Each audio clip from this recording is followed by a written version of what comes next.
Her reptilian hood was easily 6 feet across. Her eyes glittered like rubies, a forked tongue flickered between her lips, and her dark hair was plaited with gold. Resting on her head was a sort of crown, a red pillbox-looking thing with a circlet ornament in the front. Now, personally, I'm not fond of huge snakes, especially ones with human heads and stupid hats. If I'd summoned this thing, I would have cast a spell and sent it back super quick.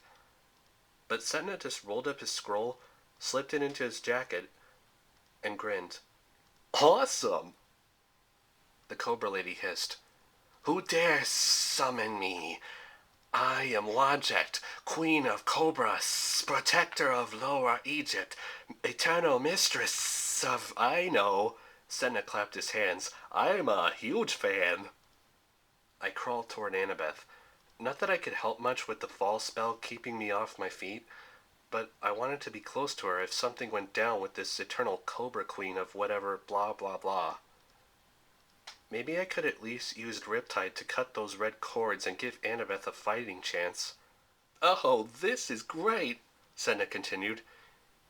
He fished something out of his pants pocket. A cell phone. The goddess bared her fangs. She sprayed Setna with a cloud of green mist.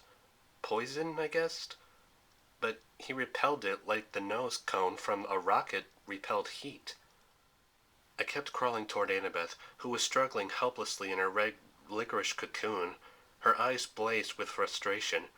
She hated being sidelined worse than just about anything. "Okay, where's the camera icon?" Senna fumbled with his phone. "We have to get a picture together before I destroy you." "Destroy me?" demanded the Cobra Goddess. She lashed out at Setna, but a sudden gust of rain and wind pushed her back. I was 10 feet away from Annabeth. Riptide's blade glowed as I dragged it through the mud. "Let's see." Senna tapped his phone. "Sorry, this is a new one for me. I'm from the 19th Dynasty. Ah, okay. Nope, got it. Where'd the screen go? Ah, right. So, what do modern folks call this? Snappy?" He leaned in toward the Cobra Goddess, held out his phone at arm's length, and took a picture. "Got it." "What is the meaning of this?" Wadjet roared. "You dare take a selfie with the Cobra Goddess?" "Selfie," said the magician. "That's right, thanks. And now I'll take your crown and consume your essence. Hope you don't mind." "What?" The Cobra Goddess reared and bared her fangs again, but the rain and wind restrained her like a seatbelt. Setna shouted something in a mixture of Egyptian and ancient Greek. A few of the Greek words I understood, soul and bind and possibly butter, though I could be wrong about the last one. The Cobra Goddess began to struggle. I reached Annabeth just as Setna finished his spell. The Cobra Goddess implored with a noise like the world's largest straw finishing the world's largest milkshake. Wadjet was sucked into her own crown along with Setna's 4 winged serpents and a 5-foot wide circle of lawn where Wadjet had been coiled. The crown dropped into the smoking, muddy crater. Setna laughed in delight. "Perfect!" I had to agree. If by perfect he meant so horrifying, I wanted to vomit, and I had to get Annabeth out of here right now. Senna clambered into the pit to retrieve the crown as I frantically started cutting Annabeth's bonds. I only managed to unrag her mouth. Setna clambered into the pit to retrieve the crown as I frantically started cutting Annabeth's bonds. I'd only managed to ungag her mouth before the bindings blared like an air horn. My ears popped. My vision went black. When the sound died and my vertigo faded, Setna was standing over us, the red crown now atop of his pompadour. "The ropes scream if you cut them," he advised. "I guess I should have mentioned that." Annabeth wriggled, trying to free her hands. What did you do to the Cobra Goddess?" Hmm? Oh!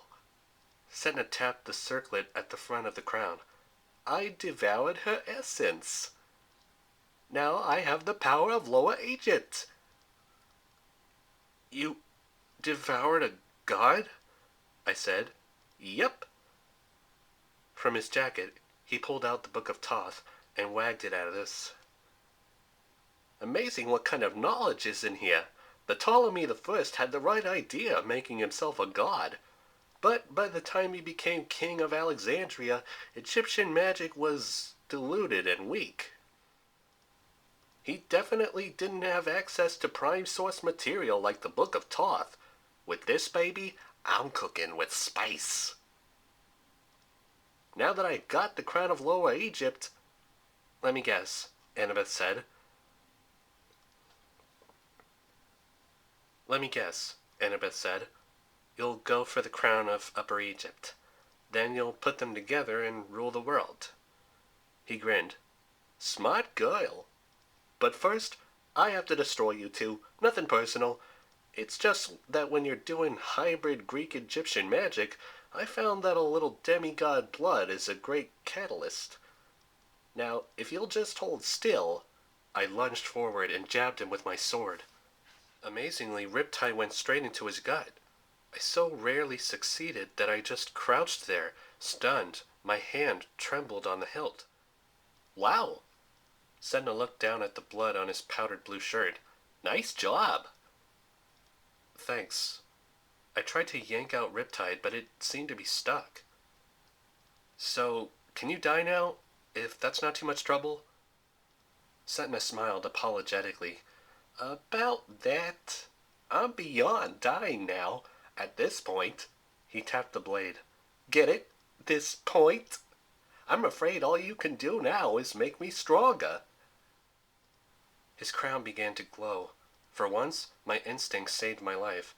Despite the klutz spell Setna had hexed me with, I somehow managed to get to my feet, grab Annabeth, and haul her as far away as possible from the magician. I dropped to the ground at the archway as a massive roar shook the courtyard. Trees uprooted, windows shattered, bricks peeled off the wall, and everything in sight hurtled towards Setna as if he'd become the new center of gravity. Even Annabeth's magical bonds were stripped away. It took all my strength to hold her with one arm while gripping the corner of the building with my other hand. Clouds of debris spun around the magician.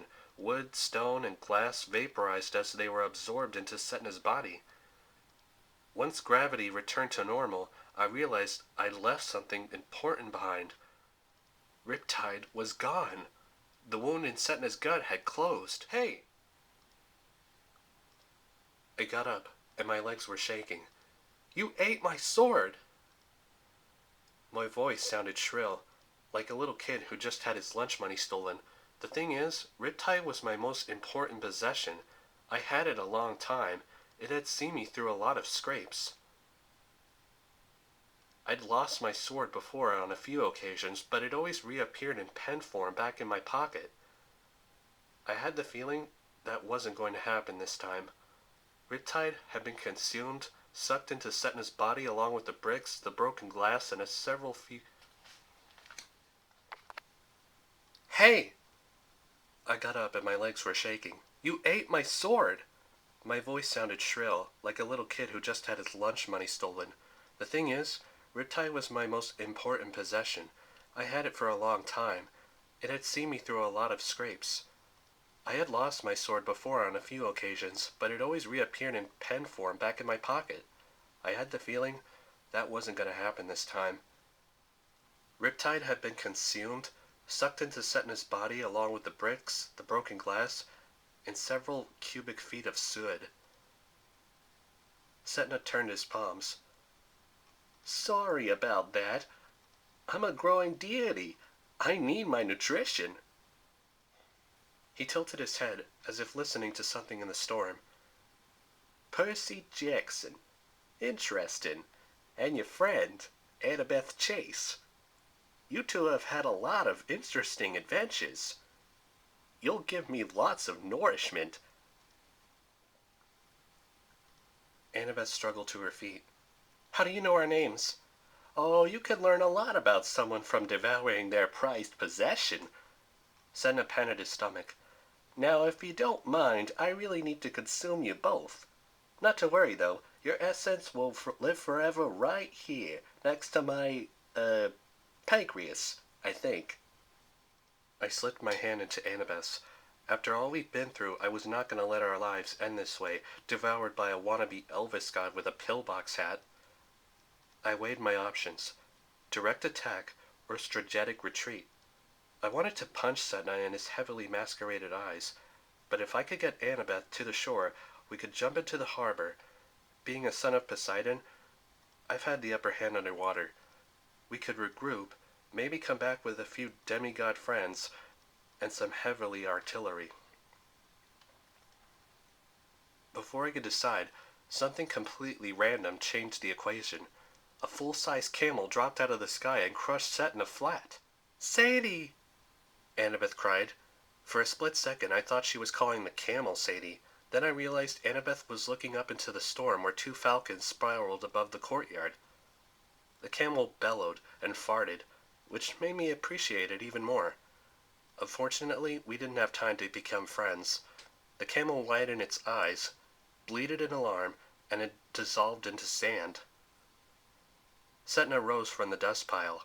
His crown was tilted. His black jacket was covered in camel fuzz. But he looked unhurt. That was rude. That was rude. He glanced up at the two falcons, now diving toward him. No time for this nonsense! Just as the birds were about to rip his face off, Setna vanished in a swirl of rain. The falcons landed and morphed into two human teens. On the right stood my buddy Carter Kane, looking casual in his linen combat jammies, with a curved ivory wand in one hand and a crescent-bladed sword in the other. On the left stood a slightly younger blonde girl who I assumed was his sister, Sadie. She had black linen jammies, orange highlights in her hair, a white wooden staff, and mud-splattered combat boots. Physically, the two siblings looked nothing alike. Carter's complexion was coppery, his hair was black and curly, his thoughtful scowl radiated seriousness. By contrast, Sadie was fair-skinned with blue eyes and a lopsided smile so full of mischief. I would have figured her for a Hermes kid back at Camp Half-Blood. Then again, I have Cyclopes and two-tailed mermen as siblings. I wasn't about to comment on the Kane kids' lack of resemblance. Annabeth exhaled with relief. "I'm so glad to see you." She gave Sadie a big hug. Carter and I looked at each other. "Hey, man," I said. "I'm not gonna hug you." "That's okay," Carter said. "Sorry we're late.